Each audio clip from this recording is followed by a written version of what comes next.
Hi everyone, I'm Joan from Joan's Food Forest. I wanted to come on today to take a few minutes to talk a little bit about my experience and my journey to having a food forest here in South Florida in Zone 10B. So basically, about 9 years ago, I relocated from Pennsylvania to live in South Florida. And at the time, I actually was very sick. I had an issue with GERD. And I literally decided, okay, if I move to South Florida, I'd one, get away from the cold because I don't like the cold. I do like warmth. And two, be able to grow my own food because I had a very tiny garden in Pennsylvania. And I used to grow tons of tomatoes and cucumbers and amaranth and all this stuff, pretty much feeding the neighborhood.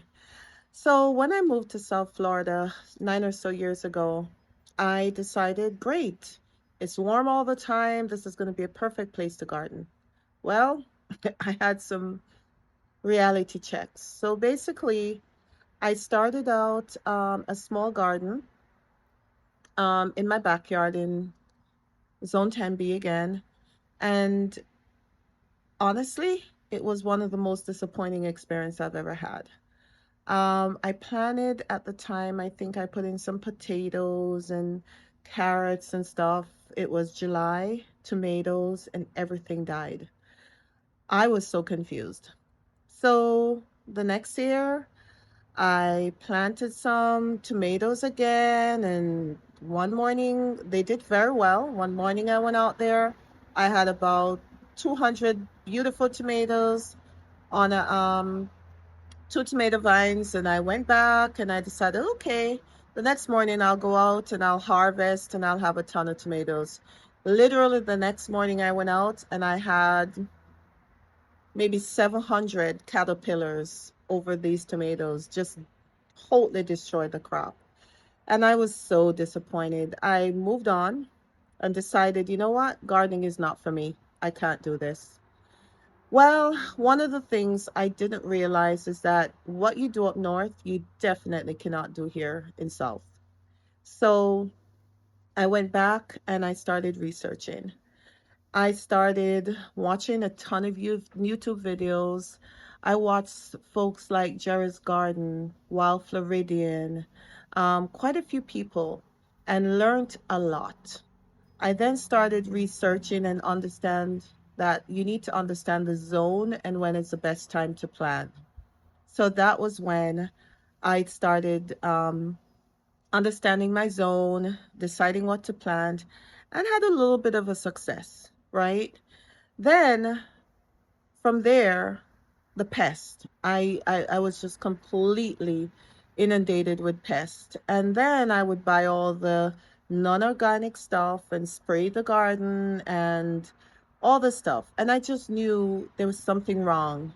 So then one day I stumbled across the food forest concept, growing stuff together, the soil, improving the soil, the microbiome in the soil, just all this amazing stuff. I mean, I dove deep into this. And that was when I took my beautiful lawn in my backyard that I was reserving for the kids to play outside, who, by the way, never played outside. So I had this beautiful lawn that I was upkeeping. And I told my husband, that's it. I'm going to start planting stuff. So then I got someone to design a layout for my backyard. And he had a lot of grasses and a lot of this and a lot of stuff that I was like, wait a minute, I can't eat this. Plus, I actually grew up in the Caribbean, so I was like, oh, no, no, no. I need stuff that I know. And that was when I started looking at rare products, rare fruits. Where can I find some of these rare fruits? So I went around South Florida, put in my first two mango trees. Then I started putting in a Barbados cherry, and then I had a star fruit. And as the years went on, I started adding different things. So I would take a video here and there, but really never thought I would ever do anything on YouTube. Even though I watched so many people and loved what they do, that was not me. First of all, my full-time job is a lot. So not having time to do it. But what I realized was that I started loving this. I started, this was my happy place. So for me, I was just like, wait a minute, I could do this. I love this. So I started like really enjoying what I was doing. And the failures, many failures, didn't bother me. It was kind of like, okay, so I tried, didn't work, what else? I just kept researching and reading and watching YouTube and understanding more about my climate and what plants grow and when they grow best. And, thinking about the food forest concept with, the microbiome in the soil, but also bringing in flowers and pollinators and not using any of these pesticides because they're going to kill your pollinators and really deplete your soil. Um, so my process has been a process of evolution, right? I start off like failing completely for many years, hating gardening, and then it was like, okay, now I'm learning, let's try this, let's try that. So as of today, I have about 24, maybe 26 fruit trees in my backyard that I've been growing between fruit trees and herbs and different things like that. And it's an evolution, right? One year it looks amazing and everything grows well, and the next year stuff get killed by insects. And then the following years, you know, trees die, plants don't grow like they did the year before. Just a challenge, but I cannot discount the fact that I loved what I was doing. And it became my happy place. It became somewhere where I could leave work in the evenings, no matter how late, and I could go out and I could walk my garden or pick a fruit or do some weeding, and it would just totally take me into a different place of peace and calm.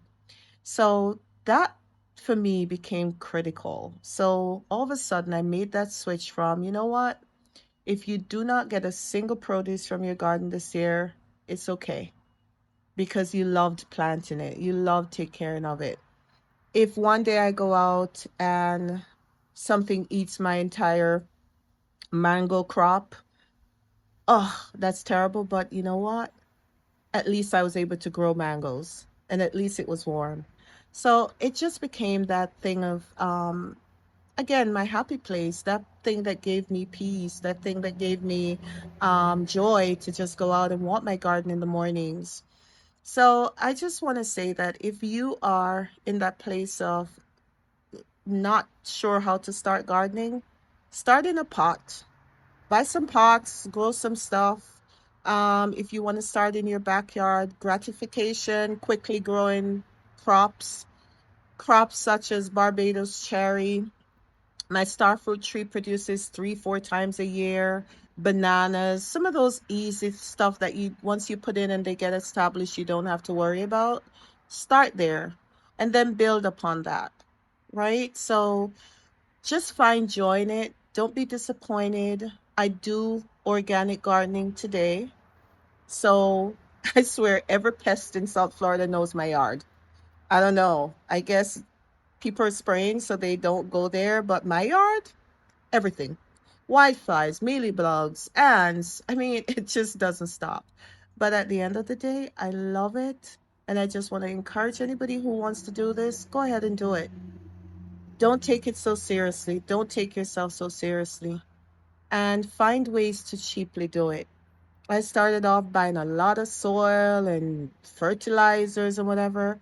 No, now you hear people grow their own neem for neem oil. I haven't done that yet, but there's Epsom salt, there is, compost tea. There's all the stuff that you can do that doesn't require you spending money, just using your kitchen scraps to make stuff.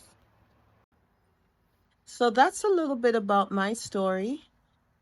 And guys, I don't like the camera. I don't like doing videos. I don't, but you know what?